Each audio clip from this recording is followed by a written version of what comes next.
Welcome to Lost Without Japan, a travel podcast about the life-changing experiences of exploring Japan and those moments we would be lost without. For your listening pleasure, allow me to introduce your very own Kanko Guido, Michael.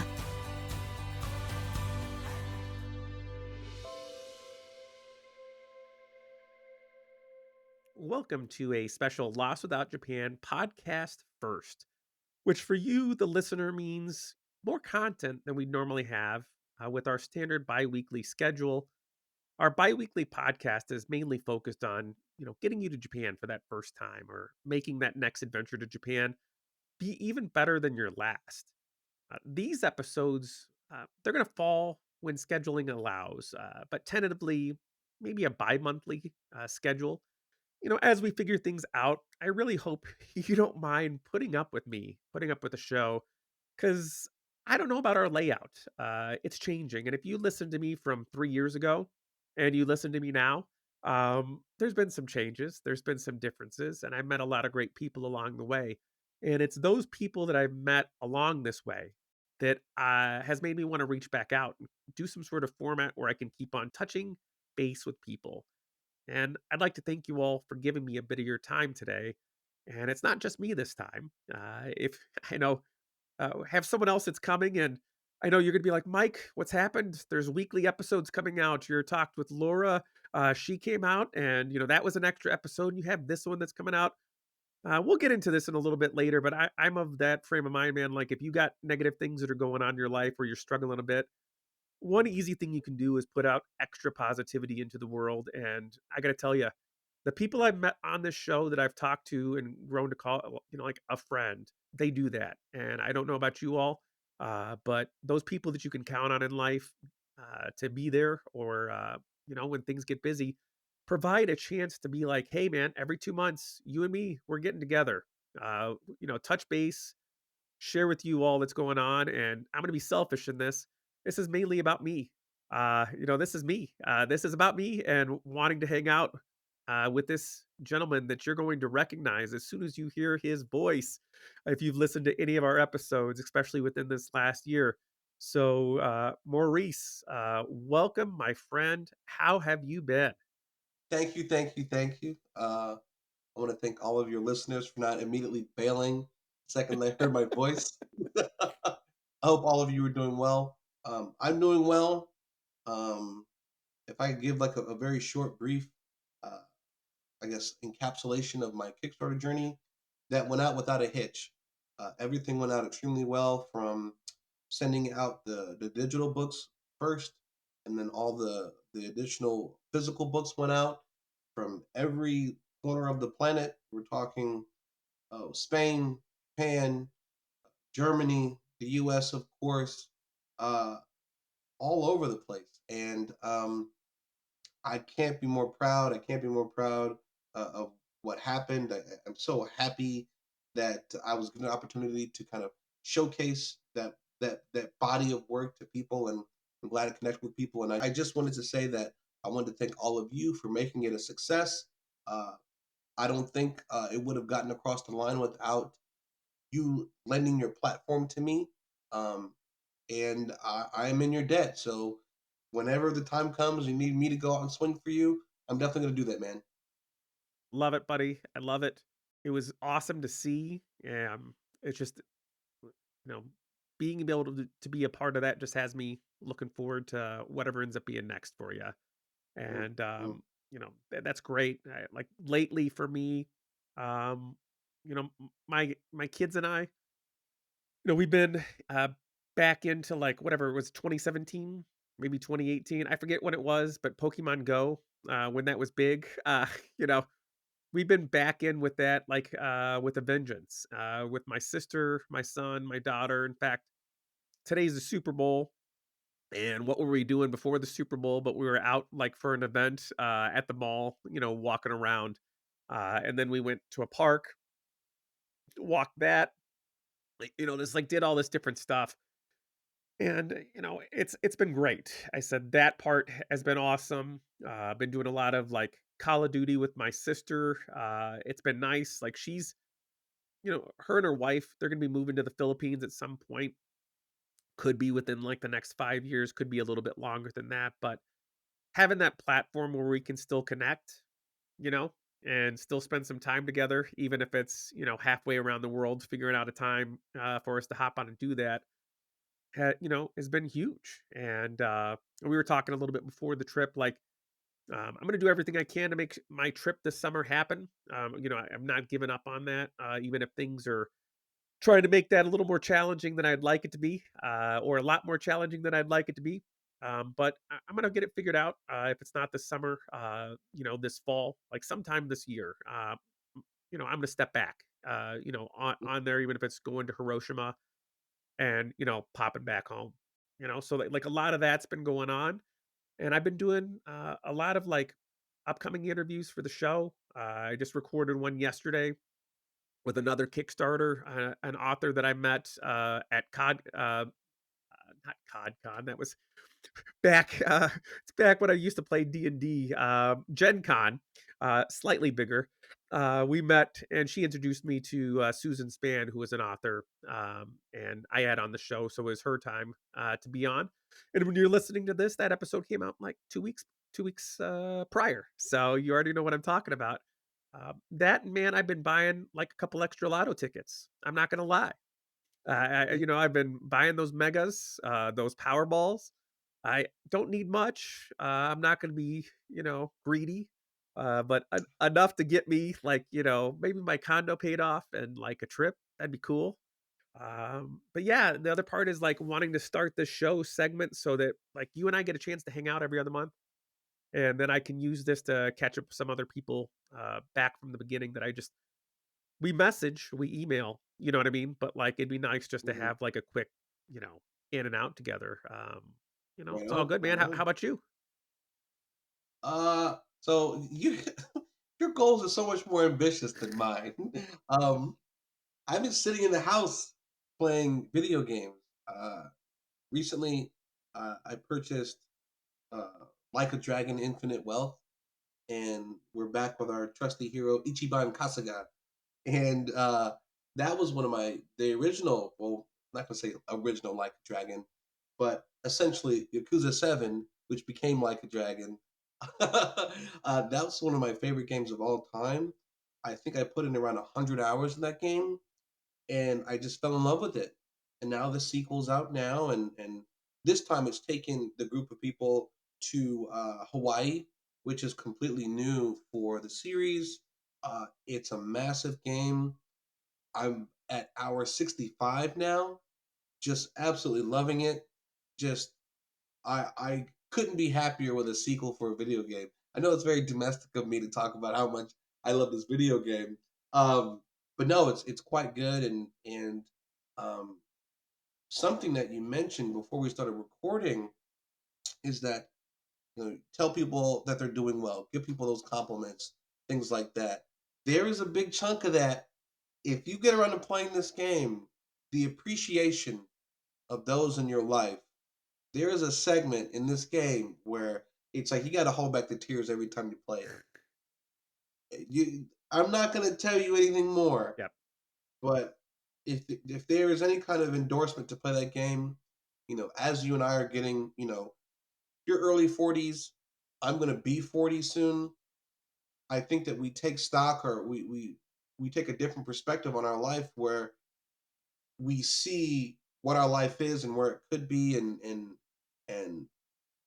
what it's going to be for like in our 50s and our 60s and things like that. You look at it through a different lens, and there is a very mature, reflective, introspective kind of lens on this game that I think that you will appreciate.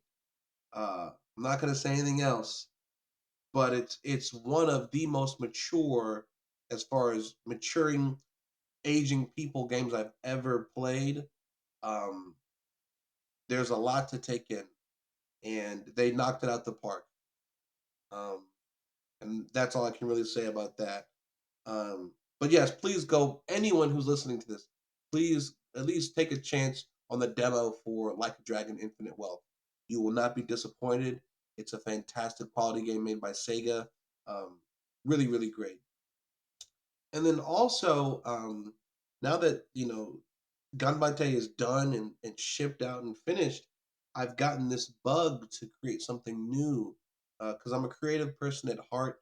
I just can't not be creating something. I start to feel like I'm incomplete or antsy or there's pressure building within me. The last time I was in Japan, which was in December, yes, December, the first 2 weeks of December, I met up with a model who was really talented. Her name is Haruka, very, very talented, very unique look.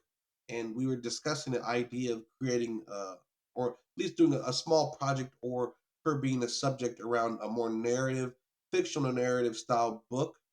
And we took some demo photos, and they were all fantastic. And I was extremely happy with them, but the structure of this book, because she would be kind of the sole focus or one of the main focuses, it was like it's this can't be like Ganbate where I meet up with someone for a couple of hours, right? Yeah. Uh, or just once or twice here or there, or this she would be such a major proponent of it. We're talking I would have to meet up with her. She and I would have to collaborate for 4 or 5, 6 days. Yes.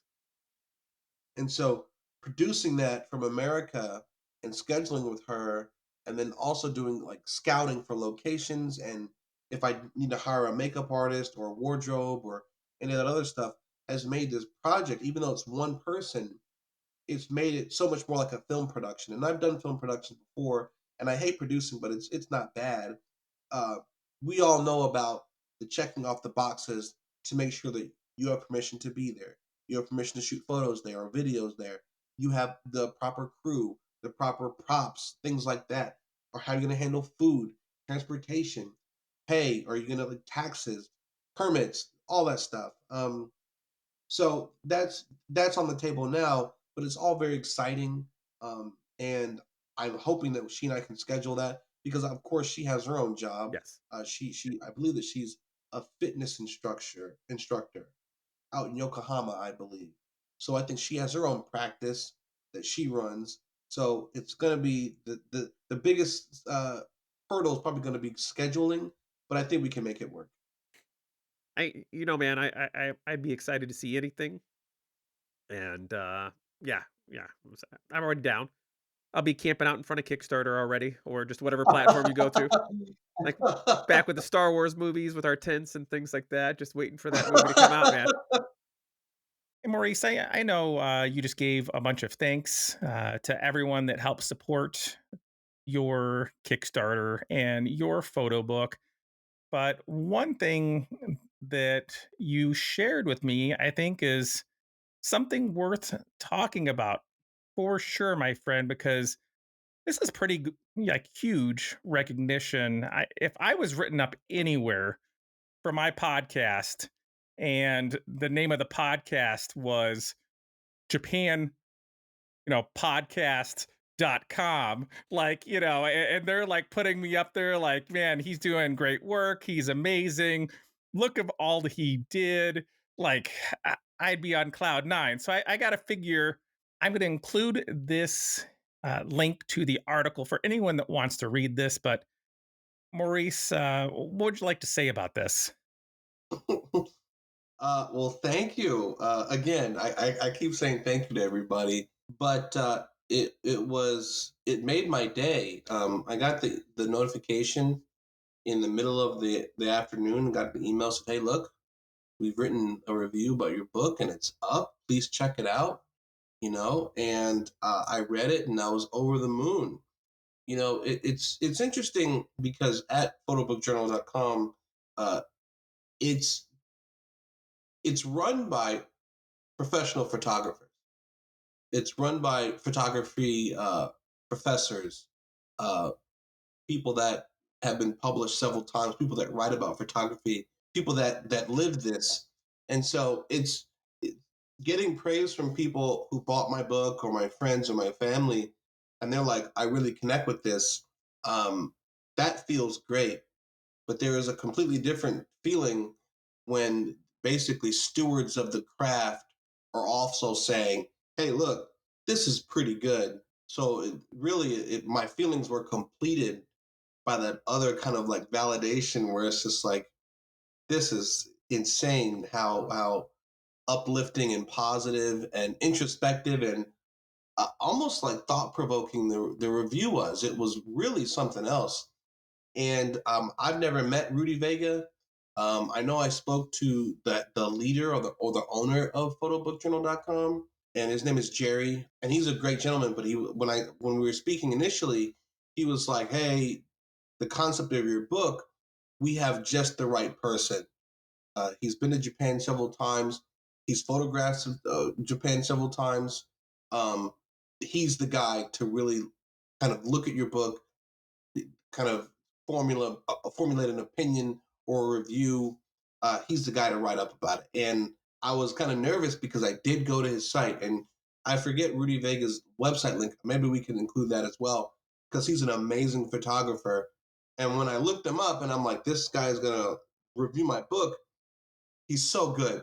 He's excellent. He's a fantastic photographer. And I'm like, he's gonna just rip me a new one. you know, I really thought that he was just gonna be like, who is this guy trying to photograph Japan? But it was the complete opposite. And he really connected with my kind of emotional, individual kind of perspective, uh, encounter, kind of like remembrance photo book. He picked up on it immediately, and he gave me a write up that I could show my mom. Like so, Yeah, man. I really have to just commend him and thank him for lending his words and his expertise, his eye to look over my book. I might even print out this review because it made my day. It really really did. Um, and then after I got it back and I read it through, I emailed him, which would be the first time he and I ever spoke. I didn't want to reach out to him while he was doing it because I didn't want to taint it. I didn't want to meddle or get in the way because good or bad, his review was going to be his review. And I wanted to get his honest feedback because the feedback, if constructive, is a path forward. Like, hey, look, you did this that's kind of weak or didn't come across, or do more of that. That's where your strong suits are, et cetera, et cetera. I wanted to hear those things. I didn't want to get in the way by meddling with him and bothering him.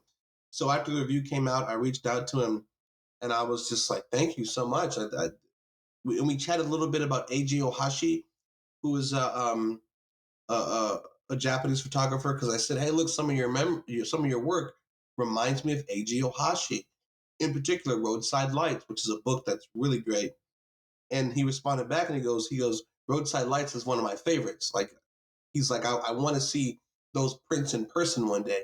So immediately from the get go, within our first conversation, I recognized that me and this guy were like on the same wavelength, and it's really, really cool. Like I said, I'm over the moon with the response and the connection with the friends and family and people in the Kickstarter, and I'm absolutely over the moon with the reception it's gotten from professional photographers. I couldn't be happier. I really, really couldn't be happier. It's pretty dang cool. You look at that, getting a tattoo of a QR code, I'd get one, straight link to this article, buddy, if this was me. You know what I mean? Like, not the Rickroll, things that you might see for stuff that's here, but shoot, yeah. Like, anybody goes, hey, do you have anything to back up what you're doing? You're going to be like, yeah, just 1 second, slide up your sleeve and show them this code. Yeah, man, just. But I also like the fact that in this, when I was reading it, it's not just me. Because one of the things that they said was, you're encountering a culture through the fresh eyes of an outsider, and having that like personal interaction, that emotional connection that someone makes through their travels, and like basically it's becoming your own. And that's 100% how I felt looking through your book. And I've said it before and I'll say it again. But after flipping through that, I 100% felt as if I could walk up to any of these people and they'd be my friend, from like our interactions and our things we had. But for you, my man, like, this is huge. This is awesome, and I got to say, it's only the first of others to come, and I'm pretty awesome, my friend. Pretty awesome. Well, thank you so much for the kind words. I love it, man. I'm too happy right now. If you haven't bought the lotto ticket, my friend, now's the time. Buy me plane ticket if you end up winning. That's all I ask. Nothing big, buddy. First class. First class, that's it. That's all. No, no, we'll get some of those good air light flashes. It's all good. I'll hold the lights for you, buddy. I'll hold those lights, light screens, whatever you want me to do. I can go take your film to be developed. Don't forget about me. No, it's really cool. This is encouraging, right? I would like to step back away from me personally and my project and include any and all creatives. Like, really, you can build this thing, whatever it is. You really can take the seed of an idea, and if you water it enough and plant it and surround it in the right soil, and by soil I mean the right people, making it people aware of it, present, out there. If you cast a wide enough net, and if you're grateful and responsive and open, I really think that whatever you want to do will start to come together and grow. And this book, who would have thought from some of the very first photos that this is going to be something that was getting me like talked about, or talking with you, or you letting your ear and your audience and bringing awareness to it. It's beyond my wildest dreams. It feels great. And um having people ask me like, hey, where can I buy this thing, like where is it for sale? And that's wild, because I'm not even thinking about that. And it was never like oh, this is to make money. It was never about that. It was always like, here's this thing, I think people would appreciate it. If you give me money on the front end, you'll have a book on the back end, right? Please coalesce around me, and let's do this. And people did. They did. And um, it was a success on every front. Absolutely 100% a success from A to Z. And I'm so completely grateful for that.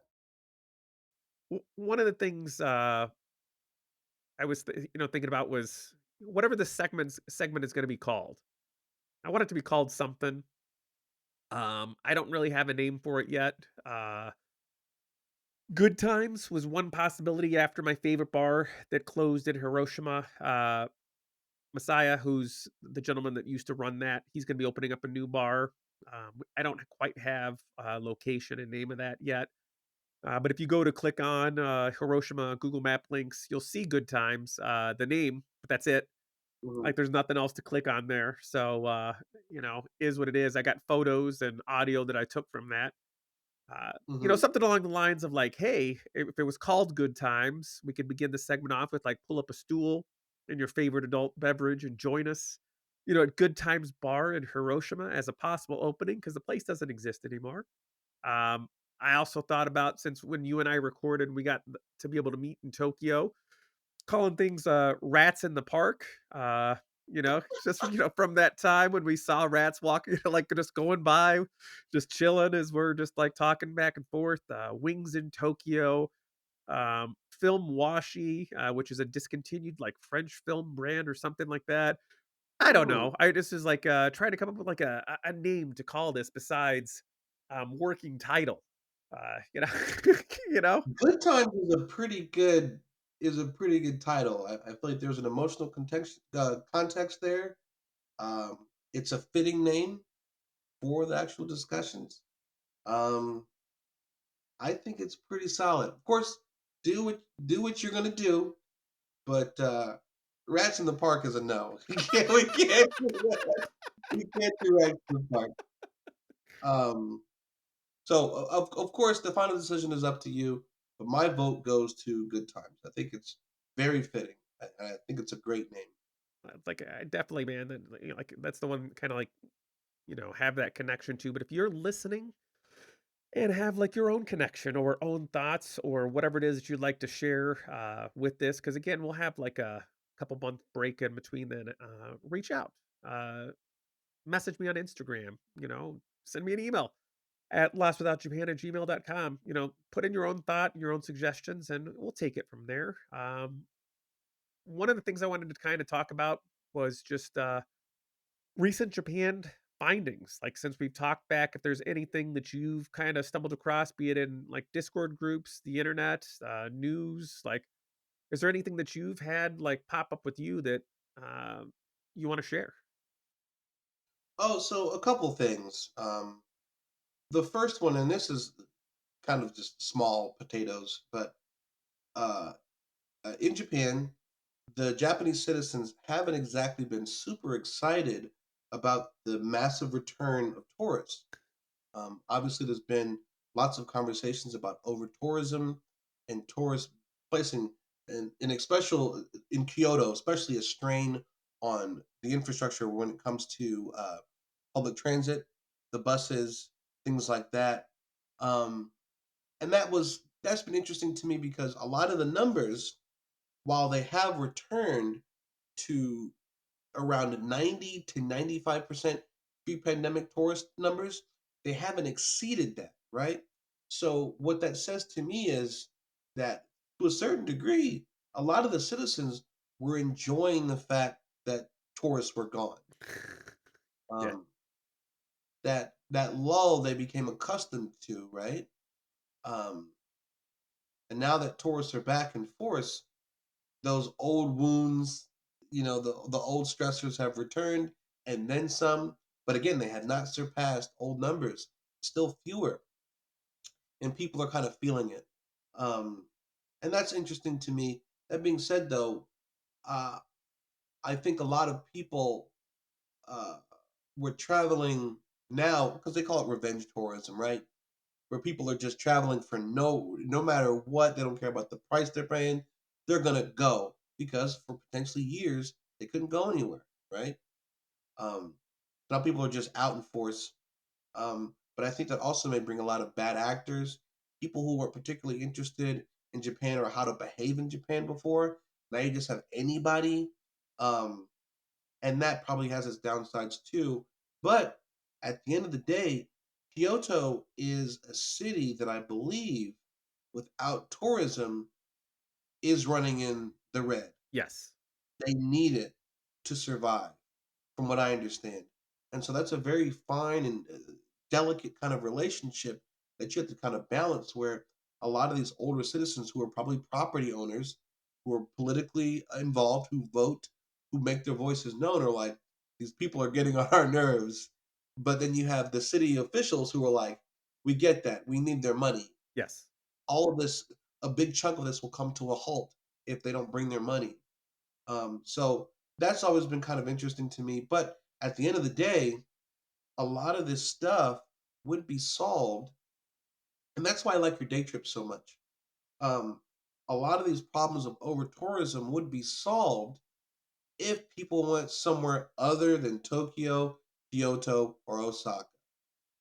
The fact that the vast majority of tourists in Japan don't go anywhere else is the source of this problem. I know that we all see the content created about Tokyo. That's great. You don't have to make your entire trip Tokyo. You don't have to. Um, but as far as content goes, and I'll say this about the content creators, a lot of this, a lot of the comfort that people feel about going to a particular place across the planet is because someone has made a roadmap for them, right? To not goof up, to not feel like they're completely out in the wilderness, right? um, a lot of content creators, because those other places are low engagement locations, they say it's not worth it for me to make this content about the Inaka, right? Yep. And that's unfortunate. Those places aren't any less worthy or aren't any less interesting. It's just they're not going to get you the YouTube clicks that you want, so they just don't make it, which is unfortunate. But anytime someone is upset about over tourism or the Shinkansen being crowded or the Tokyo trains are being crowded, that could all be fixed if more international tourists would go elsewhere. It would be solved overnight. Um, it really, really would. And that's it is what it is. So the next time you go to Japan, maybe thinking about listening to one of Mike's road trip or day trip episodes, maybe taking a detour, going somewhere that you wouldn't normally go to explore because also a lot of those places, their economies are struggling too. They need that money. Yep. So think about that as well. And everything outside of Tokyo, Kyoto, and Osaka is uh, sizably or very noticeably cheaper. Yes. Your accommodations, your food, your transit, everything is much cheaper. So if you're willing to go somewhere outside of those cities, you could have a larger trip, a longer trip, a trip with more sightseeing places if it costs money, more days, whatever. Just food for thought. Um, because if you're someone who's been to Kyoto, and I avoid Kyoto because I don't want to stand in a crowd of 8,000 other people for 4 hours. I just don't want that. And I don't know very many people who do. I know you want to see Kyoto, but do you want to see it that bad? And I think for some people, maybe the answer is no. So maybe think about some of those other places. One of the things I found like recently is wool socks, buddy. Hiking Awesome. extra cushion wool socks are lovely, buddy. Lovely. Got them when I went up to go visit my dad. There was some hiking that was out by him, and what I have for Illinois, which is mainly flat, was drastically not enough for doing what was out there. And I love the fact that these socks are made uh, to be worn like 12 times before you wash them. Hand wash. But just imagine like how much cut down in just removing extra socks from your bag. It's little stuff, but that stuff adds up. So, like, Hmm. I could bring 2 pairs of socks for 24 days. You know what I mean? Like, something like that, and even if I'm not there for 24 days, throw in a couple other, my normal, bamboo fiber socks that I have, but, like, anything you could do to save weight and cut down on, and then they're comfortable, Maurice, man, let me tell you, it is like an extra layer of cushion, and when you're on your feet for as long as you are, like running from place to place or subway to subway or train to train, like anything you can do to add quality of life on your trips, it's huge. And REI was the place that I found these at. They have like a $30 membership, and it was like you got a $30 credit back. And so I just used that to put it towards like a couple of these socks, and I just threw them in my travel door, and I'm just excited to be able to use them. The other was, I found an RV rental that was actually it's gonna be, talked about in one of the episodes here, like, probably before this, but for those of you that have missed it or haven't listened to it yet, but there's a car rental place like Heisei Car Rental, and they rent RVs to people that speak English or other languages, and it's like, where are you gonna find this? And the rates, Maurice, are great, bud. Like, I was doing the day trip research for Shikoku and the Kagawa prefecture, that area that's its own island, smallest prefecture and stuff like that. And a lot of these small islands that are off this area, they don't have a lot of lodging. There's not a lot of stuff that's there, but one of the islands that I started doing this research for, bud, you can for $2 or $4, and maybe not even dollars, like 200 to 400 yen a night, you can get a camp spot that is on a beach. Like, just you could be in Japan on a beach for 400 yen. Like, where in the world do you get a beach and a view and a spot for like less than $4? Like, and the RV rental, they rent you the iPass is the best way I can describe it for those, that live in the US states. Like when you're on the toll road, you have that little pass that goes through, it scans, you pay, it comes off your credit card. Same thing for Japan, they provide it for you.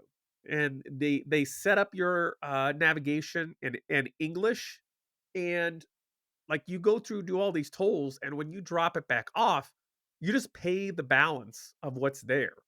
So it's one less interaction, it's one less something that's there. and they provide for a very reasonable amount of money insurance. So, like, if you get into an accident, it's 0 copay. Like, you blow a tire, you need a tow, you have the unfortunate thing that you go off-road with the vehicle and need you know what I mean? Like, all this different stuff that could happen, like, for not much, and it's one of those things where I was like, "Man, like, this is suddenly" I wanna say it was, like, around, $120, like, 125 bucks a day. That's a hotel, man, Mhm. for a lot of places, and I'm not gonna be on Woo! the beach. You know what I mean? Like, I'm not gonna be sitting there with this stuff, so, like, it's like, I just, so excited about that, and I like, the only other thing is, like, both of my places, my favorite bars in Hiroshima, either closed or are under, like, new ownership. So, like, both my Mhm. friends, Messiah and and Locke, they were both, like, going to different places. So when I go next time, it's gonna be different, but still same people. Mhm. So just those are kinda like my random, Japan, stuffs, I guess, that have stood out to me the most, like, since we talked last. So, can I piggyback on Please, that for a please, second? please, buddy. That sounds awesome. You know, my little rant earlier about taking a different type of trip, you just took that and just like knocked it out the park. Whenever, because I watch a good amount of Japan content, I'm sure most people that listen to your podcast do as well. Um, I don't think I've ever seen much Japan beach content. It, I know it's out there. It has to be. How could it not be? But as far as Western made English language beach content, I just think it's kind of an underserved niche. And here you are, you're like, hey, look, these are all these resources available to you as a, a, a tourist, Yep. insurance, the pass, all that stuff. This beachfront plot that you can rent for very little money. That is a lot of the pieces that would go into making a very unique, very different Japan trip, and that's really, really awesome. And it's like if I wasn't like, for doing the research to find this, it's like you start like finding it's like I found there's also some lodging that was there that's like 3 or 4 rooms, right? And it's a German Hmm. speaking gentleman that has a Japanese wife and he has some English and has like some other stuff to go with people. But you start finding things and you start logging these things. It's just like, yeah, getting out of Tokyo, getting out of these places, you can actually find people to interact with that can speak Korean, Chinese, whatever it is that you're coming across with and really find something. Cause again, like, man, like if anybody had this as like, I'm going to Japan, I'm gonna stay on a beach, you know, how much is this gonna cost me? It's gonna be more than $4 a night. Or even if you tack all that stuff on, like 130 bucks a night, if with your RV rental and stuff like that, like you're just not gonna find it. So it is Hmm. can't wait, man. Can't wait. It's just like stuff that you keep on adding to that list of stuff to do. It's just like I love it, man. I love it. That's awesome. That is so cool. And then something else that I came up with, speaking of people traveling around, Yes. Japan apparently finally is going to allow a digital nomad visa. And that is a big deal for a lot of people who can work remotely. I know quite a few people. You mentioned that your sister might move into the Philippines. There's quite a few digital nomads who live in the Philippines. The Philippines, Vietnam, uh, Cambodia, other parts of Asia, because the cost of living is so much more reasonable compared to other Western nations. So Japan is now joining this long list of other countries that allow digital nomads to live and work there. And there's a few requirements that I think are kind of sketchy, but Japan is going to do the Japan thing. Like for instance, it's only for 6 months, Yep. and you have to be making $68,300 a year US, which is interesting to me because uh, the average Japanese citizen makes like $40,000 a year. That's salary man. Yeah. The average woman makes like 30,000, 27,000, something like that. Even salary men, I believe an associate of mine told me she's a lot of salary men at retirement age are making $50,000, $51,000 a year. it's very blatant that, and it's very clear that they're targeting for people that make way more than the average Japanese citizen, Yes. which is kind of odd to me. But I asked a buddy of mine who's in Japan a lot, and he goes, "Well, they do that because they want to make sure that people don't come over here and they're struggling, Yes. and they end up putting a strain on a lot of the social services." It's like, well, you should be able to more than secure if you want to try to get this, because you're not a citizen, you're probably not paying taxes. Those social services should be for people that are paying taxes, that are citizens. And I get that. 68,000, especially when you're in Asia, you don't need that kind of money in Asia. You don't. You just don't. There are people who I know, some digital nomads who are in the Philippines, who probably make $30,000 a year, and they're living quite fine. Yes. Uh, but Japan is like, nah, you guys got to be making a chunk. 68,000 is more than the national average for Americans, Yes. for individual income. So they really are asking for people on the higher end, and good for them. I thought about applying for it because I would qualify for it, but it's 6 months. 6 months is a tourist visa is 3 months, Right. and you can get a tourist visa renewed by just going to South Korea for the weekend Yes. and then coming right back. And so some people are like, why would I jump through those hoops? Because a most likely it's going to be hard to get housing rented to you anyway, because most of them in Japan, if you're talking about Tokyo in particular, Year. they don't want to rent to foreigners very much. A lot of the leases start at 2 years minimum, which your visa would not apply or apply to. And then, from what I understand, if I'm correct, the nomad visa can't run concurrently. You have to leave for a year to renew it again. Wow. Right. So it's just like, that's cool, but why would you do that? So I don't know what the answer to this, but they're making strides. I think that's the most important thing to recognize, is that Japan is a country that embraces change, but it embraces change very slowly. So if this first batch of people that get this visa in April are good stewards and they make it look great, hopefully they'll either lower the bar or extend the time to make it something a little more worthwhile and a little more accessible. Yeah. Because that'd be.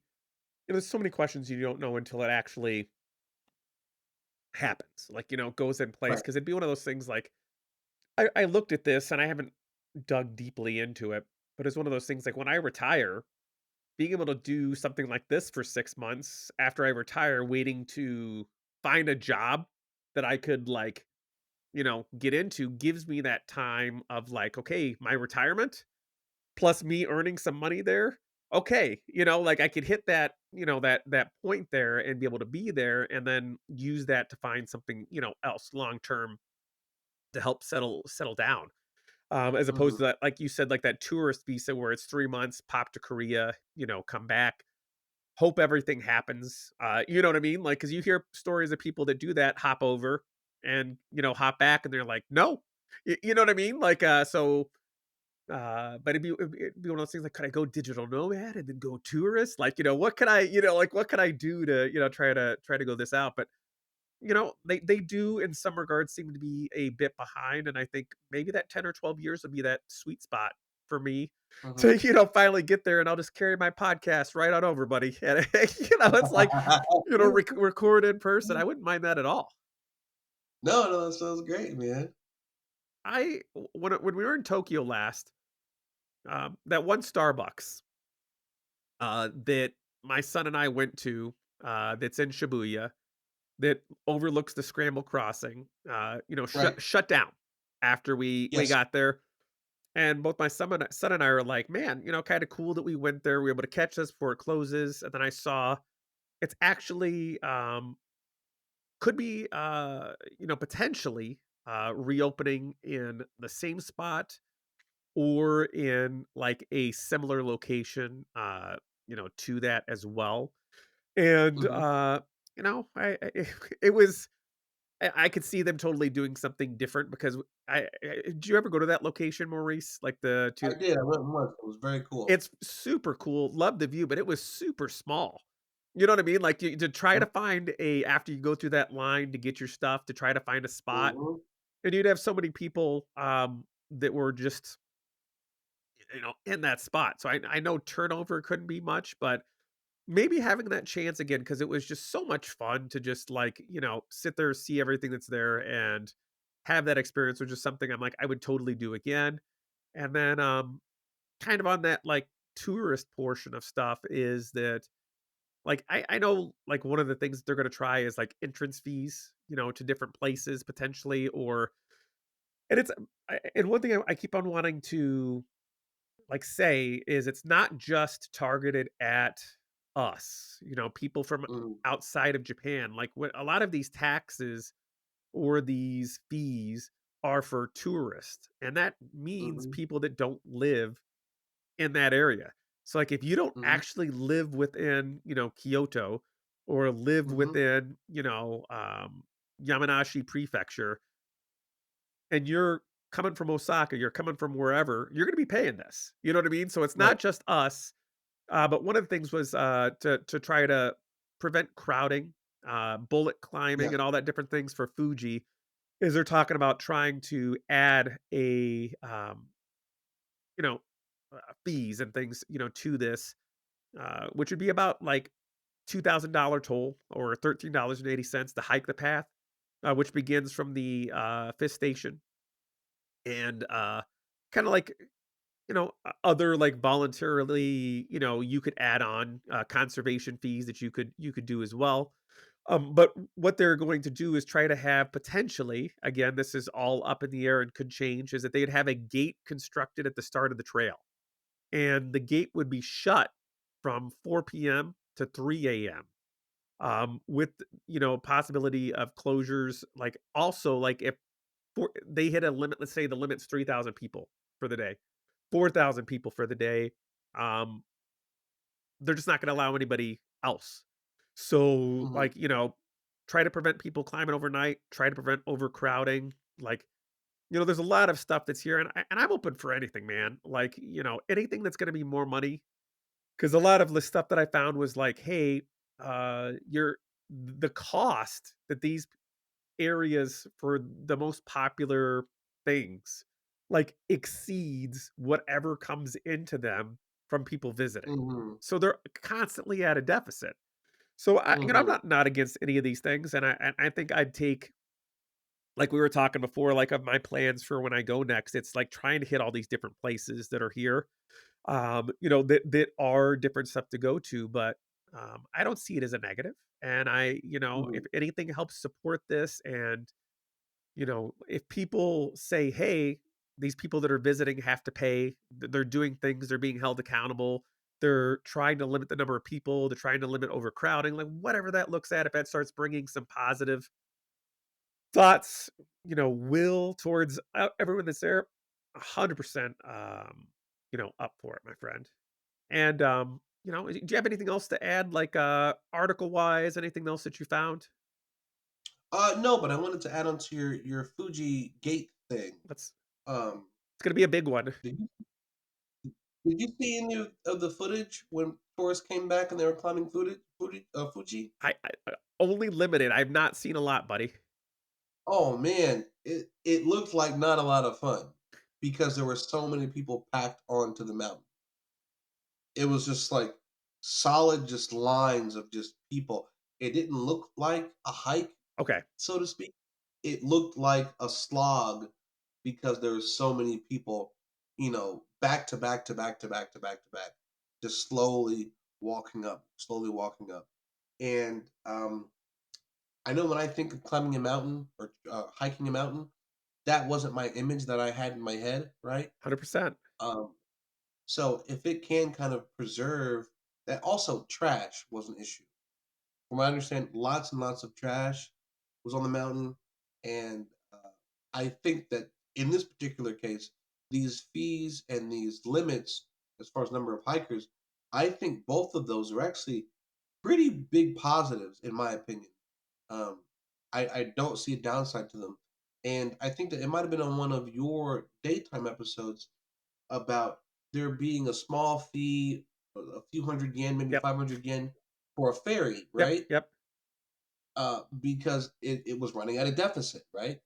Um, the tax, the fee, whatever, is a good idea. Yes. Um, if it makes these things viable, so they can, pay someone to drive the ferry or man the ferry, maintenance, Yep. all the safety checks, whatever.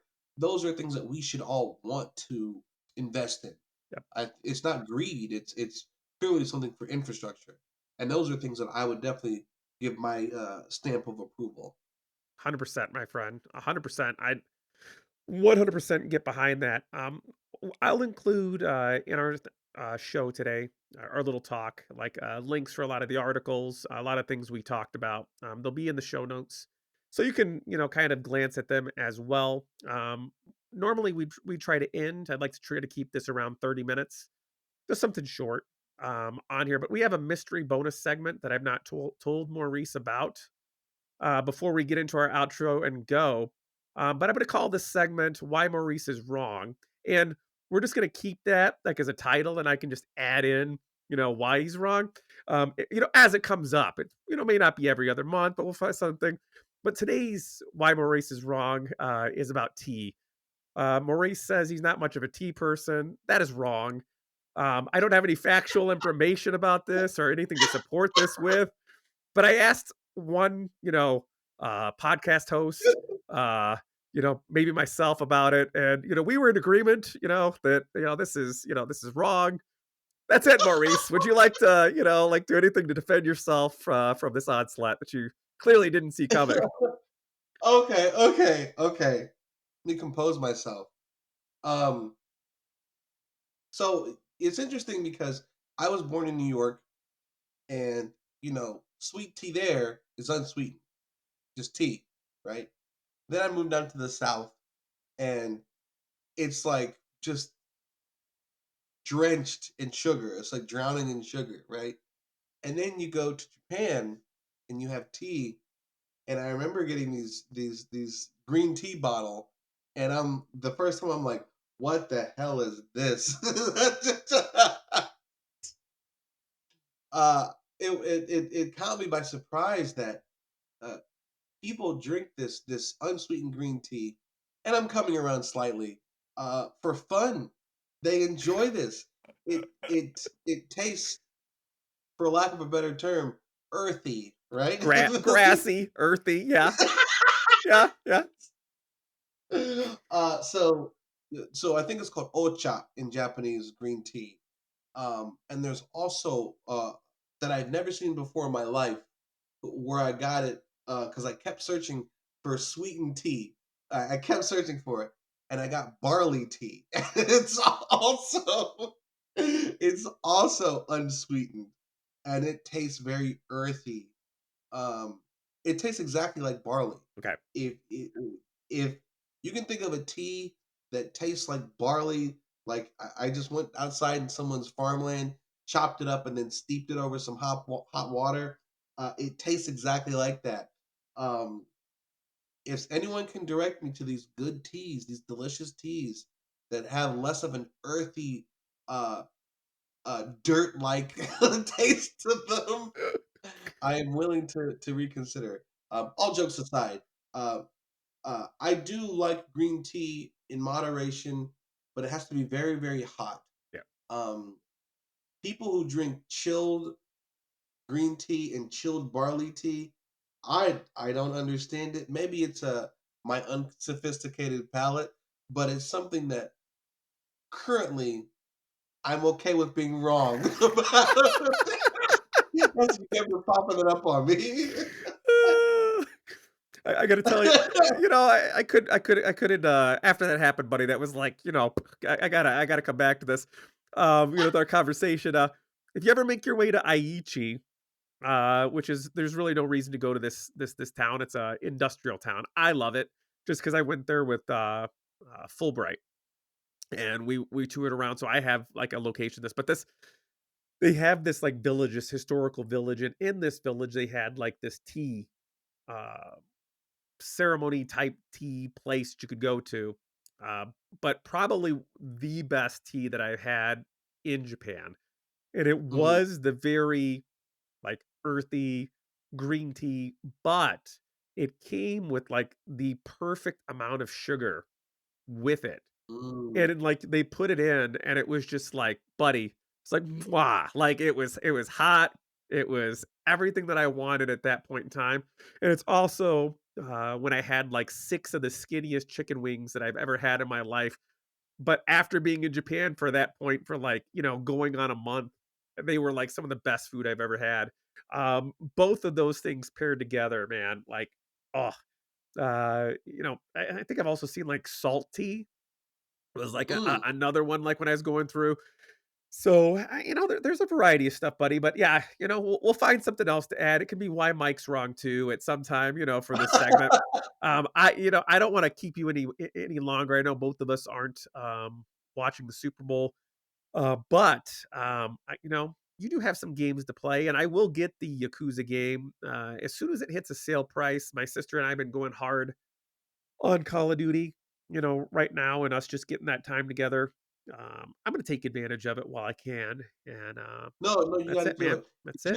Did you ever finish The Man Who Erased His I Name? did, and I loved it, man. I loved it. Ooh. I loved it, loved it. Okay. Okay. There's been so many times I've watched that though, and I like same thing for somebody else that they haven't played it. I'm just like, why? Why are you doing it to this man? Like, why? Why? What does he do? Like, it's just he deserves better. Deserves better, man. So No, and the fact that you played that, you're going to transition into Infinite Wealth seamlessly. You're not going to miss a step. Um, and I actually want to go back and play The Man Who Erased His Name again, and probably the original Like a Dragon again, because they're just a wonderful kind of like little set of games that kind of really tie together so well, and there's such a huge amount of humanity in each one of them. Um, I didn't have that emotional connection to Kiryu until I played, The Man Who Erased His Name. I was aware of him, and I've seen him. I like him, but they made him they made him the dude yep. in the most recent one, and I love it. Yeah, I played them all. Like, played all the Mhm. games, and it's just like, for me, that's my tie, that's my man. You know what I mean? Like, so Right, the new guy, I'm having a harder time just because I've spent so many right. years, with the other. But I know that I'll come around. I'm like, it's a great game, great series, and like the people that do that, they're doing, God's work for lack of better things. Just like, Absolutely. it's the story for all of those just fantastic. No, they're really great. Did you play Judgment or Lost Judgment? Yes. Yes, yes, yes. So I bought both of those. Do you like both of I those? no. I struggled. I struggled, man. Like, I did the first one and I was like, I tried. And when the second one came around again, I was like, I tried again because I really wanted so much to find another series. You know what I mean? Like something by these people that do this. And for me, I just couldn't. It's in there. I can go back to it, but I Mhm. just couldn't. I couldn't get going with it. Yeah, same here. Both of them about 3 hours in, I'm like, ah, and then maybe is it Yagumi? Is that his name? I I can't I remember. forget. Yeah, yeah, yeah. Yeah, maybe it's him because he doesn't have that stoic presence like Kiryu, and he doesn't have like the dumb but lovable presence of Ichiban. Yes. Um, I I don't I don't know what to say. I'm gonna try to play them again. Um, but Infinite Wealth, Chef's Kiss, man. Love it, buddy. I'm like, I'll let you know when I finally get to it. Like I said, hopefully this summer with the summer sale that usually comes on Mhm. for, PlayStation, that 30% off or whatever it is, like, that'd be good, man. Before we, like go full outro, man, because again, I just wanted to keep this short, not take up too much of your time. Is there anything else you want to share, or are you ready just to ride this train out, buddy? Anything that I would like to share? I'll end on this. Can it be Japan related? Yep, better believe it, buddy. Okay, so I am someone who does not like a lot of Japan YouTube. I think it's not very creative, and I think a lot of the information is regurgitated. If you're someone who has never been to Japan before and you're looking for tips on how you could make that a reality or where you would find yourself, I would ask that you take a very short period of time, doesn't have to be a long period of time, taking a personal stock of what you like to do, who you are, what makes your heart sing before you go looking for Japan activities. Isolate those things that you like, that you love, and then find the Japanese counterparts. Um, if that takes you somewhere off the beaten path, that's wonderful. If it takes you to Tokyo or the other big cities, those overcrowded cities, that's fine too. But there are a lot of people going to Japan who watch this content and they're going on someone else's vacation. Yeah. If you're going to be flying across the planet for thousands upon thousands of dollars because not only have accommodations increased in price, flights have increased in price, food has increased in price, all of it's more expensive now. If you're going to be going, go in a truthful manner. Go for yourself and experience your trip. Um, I've been to tourist destinations because I heard they were popular and they didn't connect with me. When I started going to places for me, my trips elevated immensely. So make yourself a priority on your trips. That's my bit of ending advice. Love it, buddy. I think we found our song of the show too. Probably have us go out with "Don't Go Chasing Waterfalls." It's not Japan related, but yep. No, it's huge, buddy. Find you, do you. It's a lot of money. It's a lot of time. You know, be true to yourself. And with that, I'm going to ask just for everybody that is listening and made it to this point, thank you. I truly appreciate it. Again, if you want to give any show suggestions for a name for this segment, feel free. But one big ask that I will ask is that our 3-year celebration is coming up.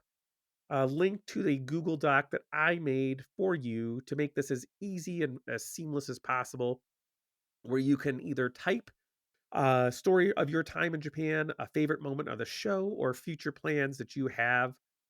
I'll have in the notes. You can even drag and drop an audio file, my friends. And I would love to hear from you because August is going to be here before we know it. I'm going to try to figure out what I'm going to do with the show. If I'm going to have like you, Maurice, on and just like other people and just kind of have it just be just hanging out together type of moment, what show format that's going to be, but I'd love to include you as well. So, on behalf of Lost Without Japan and its entire crew, I'd like to thank you for joining both of us today. We look forward to seeing you on board again for our next regularly scheduled episode as we continue our discussion on Japan, travel, culture, and your Lost Without moments. To everyone out there, Oginki Day. Stay well, my friends.